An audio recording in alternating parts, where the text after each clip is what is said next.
आज इस चुनावी सभा में, इस सभा के आयोजक समाजवादी पार्टी के वरिष्ठ नेता श्री समीर चौधरी जी, दूसरे जो हमारे कप्तानगंज ब्लॉक के अध्यक्ष हैं श्री राम स्वागत जी, श्री राम मनोरथ जी, भगत जी, मंच पर बैठे हमारे वरिष्ठ नेता आदरणीय रामललित चौधरी जी,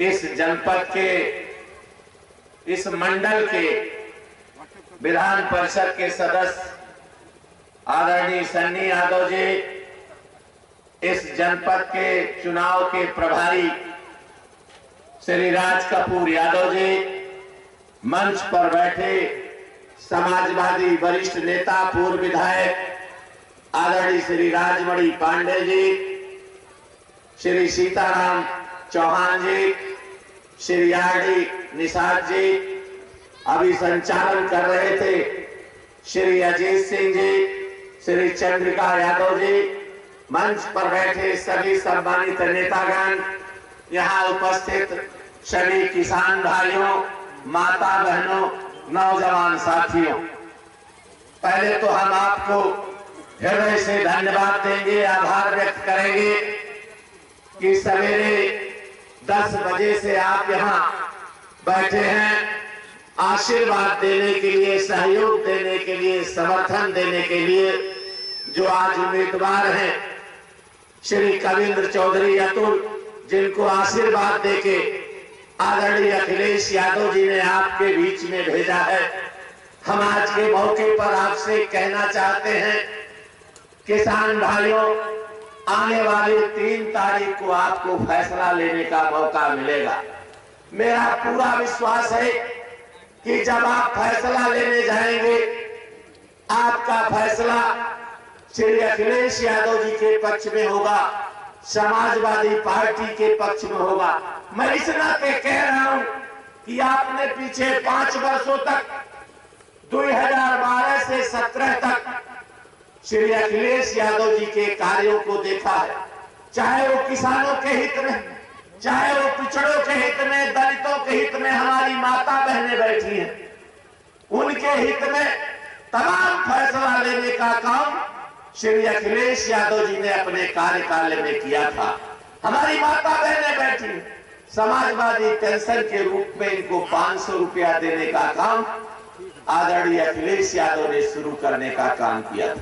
किसान भाई बैठे हैं, अपने कार्यकाल में श्री अखिलेश यादव जी ने 85 रुपया कुंटल गन्ने की कीमत बढ़ाने का काम किया था। जहां छात्रों को लैपटॉप देने का, जहां बेटियों को कन्या विद्याधन देने का, वही गरीबों के हित में 100 नंबर 1 जो आज 112 नंबर है चलाने का काम, 102 नंबर, 108 नंबर जो गरीब महिलाओं के लिए शुरू करने का काम आदरणीय अखिलेश यादव जी ने किया। आज जिनके हाथ में उत्तर प्रदेश की बात हो, बहुत बड़ा बड़ा वादा करने का काम मौजूदा जो उत्तर प्रदेश के मुख्यमंत्री हैं, देश के प्रधानमंत्री हैं, इन लोगों ने बहुत बड़ा बड़ा वादा करने का कहा था। किसान भाइयों, आपकी आमदनी दुगना करने का काम करेंगे, कहा था। नौजवानों से 2 करोड़ लोगों को प्रत्येक वर्ष रोजगार देने का काम करेंगे, और कहा था कि 100 दिनों के अंदर महंगाई कम करेंगे, 100 दिनों के अंदर काला धन वापस लाएंगे, और हम उत्तर प्रदेश को और देश को भ्रष्टाचार मुक्त करेंगे। हम आपसे पूछना चाहते हैं, भ्रष्टाचार मुक्त हो गया है? आज चले जाओ थाने में, आज चले जाओ तहसील में, भ्रष्टाचार मुक्त हो गया। आज घर में, आपके इलाके में, आपके गांव में पथ पत्नी झगड़ा करते हैं, और कोई बगल का आदमी टेलीफोन कर दे 100 नंबर 112 नंबर पर, तो पुलिस आती है, थाने ले जाती है। जब आपके गांव के प्रधान या सम्मानित नेता कोई थाने जाता, तब पति पत्नी को छोड़ने के लिए 10,000 15,000 से नीचे थाने में बात नहीं हो। ये सही है कि नहीं? बात सही है। मैं कहना चाहता हूं, आज चाहे थाने चले जाए, तहसील चले, चाहे जिस आप चले जाए, चाहे जिस आप ऑफिस में, आज 4 गुना भ्रष्टाचार बढ़ने का काम हुआ। मैं आपसे कहना चाहता हूं, छोटा से बड़ा नेता भारतीय जनता पार्टी का जब मंच पर चढ़ता था, अब नहीं बोलता, पहले बोलता था कि 2022 तक किसान भाइयों आपकी आमदनी दूना करने का काम। हम पूछना चाहते हैं, भारतीय जनता पार्टी के पास कोई नीति नहीं, किसानों की आमदनी दूना करने का भारतीय जनता पार्टी के पास कोई नीति नहीं। नीति थी समाजवादी पार्टी के लोगों के पास, चौधरी चरण सिंह के पास नीति थी किसानों की आमदनी दूना करने का। वो कहा करते थे किसान के खेत से लागत कम करनी पड़े और किसान के उपयोग में जो वस्तुएं आती हैं उसके दाम कम करना पड़ेगा और किसान को खुला बाजार मिलना, किसान के लिए मंडी होनी चाहिए, जहां चाहे दूध का किसान हो, चाहे फल सब्जी का किसान हो, चाहे धान गेहूं का किसान हो, अपनी फसल बढ़िया दाम पर, उचित दाम पर, भारत सरकार के घोषित दाम पर अपनी फसल बेच सके। लेकिन क्या भारतीय जनता पार्टी के किसानों की आमदनी दूना करने की कोई नीति नहीं है। आज चाहे आप देख ले, कीटनाशक दवा हो, चाहे आपका बीज हो, चाहे ट्रैक्टर हो, कल्टीवेटर हो, रोटावेटर हो, जब आप 18 से 28% तक जीएसटी वसूल करेंगे तो किसान की आमदनी कहां से दूना होगी? कैसे किसान की आमदनी दूना करने? चौधरी चरण सिंह ने कहा था, आदरणीय मुलायम सिंह जी कहा करते हैं कि किसान के खेत से जब लागत कम करने का काम करेंगे तब किसान की आमदनी दूना होने का काम होगी। ऐसी सोच में चल करके आदरणीय अखिलेश यादव जी ने जो नहरों की पानी, जो ट्यूबवेल, सरकारी ट्यूबवेल का पानी है, उसे फ्री कर देने का काम अपने शासनकाल में उन्होंने करने का किया। कह दिया, आज कह दिया कि 100 दिन के अंदर महंगाई कम करेंगे। 100 दिन के अंदर जब 350, पौने 400 रुपया सिलेंडर का था, तब इसी सर पर सिलेंडर रख के दिल्ली में, लखनऊ में प्रदर्शन करने का काम भारतीय जनता पार्टी के लोग किया करते थे। आज कह रहे थे कि उज्ज्वला योजना का किसी गांव में 5 लोगों को, किसी गांव में 7 लोगों को उज्ज्वला योजना का गैस दे दिया, तो कहा करते थे भारतीय जनता पार्टी के लोग कि लकड़ी से खाना बनाती हमारी माता बहनें, तो उनके आंख से आंसू आ जाया करते थे। हम आज पूछना चाहते हैं आपसे, जब आप 350-400 के गैस सिलेंडर को बढ़ा करके 1000 के पार पहुंचा दिया, तब माता बहन के आंख से आंसू नहीं आ रहे? जब सिलेंडर घर के कोने में पड़ा है, फिर लकड़ी से खाना बना रही है, तब आंख से आंसू नहीं आ रहे हैं? आज कहना चाहता, आज डीजल आपका 100 के पार, आज आपका पेट्रोल 100 के पार, डीजल 90 के पार, आपका सरसों तेल 200 के पार। आज आप चले जाएं, खाद की कीमत नहीं बढ़ी, यूरिया का दाम नहीं बढ़ाया, लेकिन उसमें से 5 किलो निकाल ली। ये व्यापारियों की सरकार है, ये व्यापारियों की सरकार है। मित्रों, आपने देखा होगा ग्लूकोज का बिस्कुट आता, उसमें पहले 12 बिस्कुट आता था, दाम वही है, उसको घटा के 10 बिस्कुट कर दिए। आज आप चले जाएं, चाहे जूस खरीदने चले जाएंगे, पेस्ट, चप्पल, चाहे जो खरीदने चले जाएं, उसमें आपको 10 से 20 पैसा बढ़ा मिलेगा। किसान को पता नहीं चलता है बढ़ेगा। आज ये व्यापारियों की सरकार है। आज ये 10-12 व्यापारी जो हिंदुस्तान के हैं, उनके चंगुल में ये सरकार चल रही है। आज किसानों का हित हो रहा। आपने अभी बोल रहे थे कि दिल्ली के 385 दिनों तक किसान धरना देने का काम, जब चुनाव का मौका आया तब वो काला कानून वापस लेने का काम किया।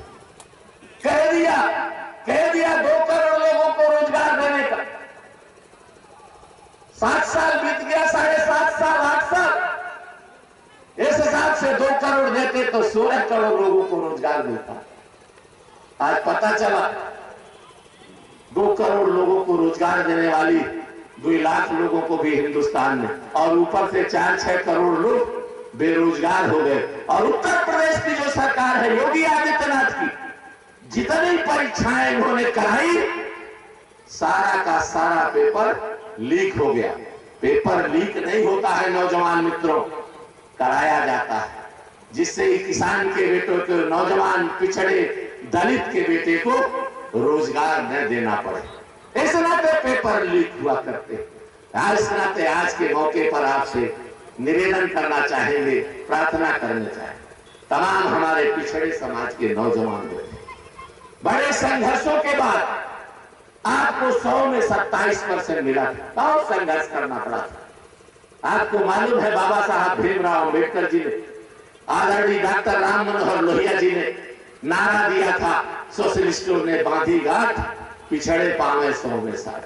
और बाबा साहब भीमराव अम्बेडकर को जब मौका मिला संविधान लिखने का, तो उन्होंने भी आर्टिकल 340 में शैक्षिक रूप से, सामाजिक रूप से, आर्थिक रूप से जो भी हिंदुस्तान में पिछड़े होंगे, उनको आरक्षण देने का काम इस देश में होगा। और बहुत संघर्षों के बाद आदरणीय तमाम आयोग बने, काका कालेलकर आयोग, मंडल आयोग बना, न कांग्रेस ने लगाया न भारतीय जनता पार्टी ने आपको सम्मान देने का काम किया। जनता दल की सरकार आई, आदरणीय मुलायम सिंह यादव, कर्पूरी ठाकुर, जनेश्वर मिश्रा, भीमभूषण तिवारी जैसे लोगों ने तमाम आंदोलन करने के बाद 100 में 27% पिछड़े समाज के लोगों आपको मिला हुआ।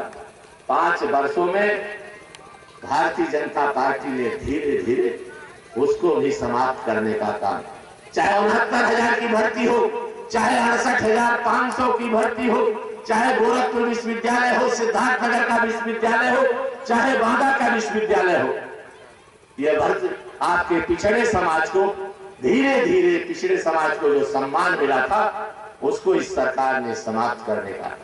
इसलिए तो आज के मौके पर आपसे कहना चाहता हूं, तमाम सम्मानित नौजवान बैठे हैं, हम उनसे कहना चाहते हैं, डॉक्टर राम मनोहर लोहिया जी ने सपना देखने का काम किया। डॉक्टर राम मनोहर लोहिया ने सपना देखा था कि जो गांव का अंतिम आदमी हो, अंतिम पायदान पर, अंतिम सीढ़ी पर खड़ा हो, उसको भी रोटी कपड़ा मकान की व्यवस्था हो। और बाबा साहब भीमराव अम्बेडकर ने भी सपना देखने का काम किया था कि जो गांव का सबसे गरीब व्यक्ति हो, अंतिम आदमी हो, उसके भी झोपड़ी में रोशनी हो। दोनों लोगों ने इस देश में अलग अलग राजनीतिक दलों में काम करते थे, लेकिन दोनों लोगों का सपना एक था। आज हम पिछड़े समाज के लोगों, अल्पसंख्यक समाज के लोगों, दलित समाज के लोगों से कहना चाहते हैं, आज इस देश का लोकतंत्र खतरे में है, आज इस देश का संविधान खतरे में है। इस नाते आप नौजवान मित्रों, आपको खड़े होने की जरूरत है। आज उत्तर प्रदेश वैसे तो प्रजातंत्र है, तमाम राजनीतिक दल उत्तर प्रदेश में लड़ने का काम कर रहे हैं, लेकिन आज सीधी लड़ाई श्री अखिलेश यादव और भारतीय जनता पार्टी के बीच में उत्तर प्रदेश में। इस नाते नौजवान मित्रों, यदि संविधान बचाना है, यदि लोकतंत्र बचाना है, तो आपको खड़ा होने की जरूरत पड़ेगी। मेरा विश्वास है कि आने वाली 3 तारीख को जब आप फैसला लेने जाएंगे, तो आपका फैसला श्री अखिलेश यादव जी के पक्ष में होगा, श्री कविंद्र चौधरी के पक्ष में होगा, साइकिल निशान पर होगा, समाजवादी पार्टी के पक्ष में होगा। यही आज के मौके पर निवेदन करते हुए, प्रार्थना करते हुए आपके बीच से जाना चाहते हैं। जय हिंद, जय समाजवाद।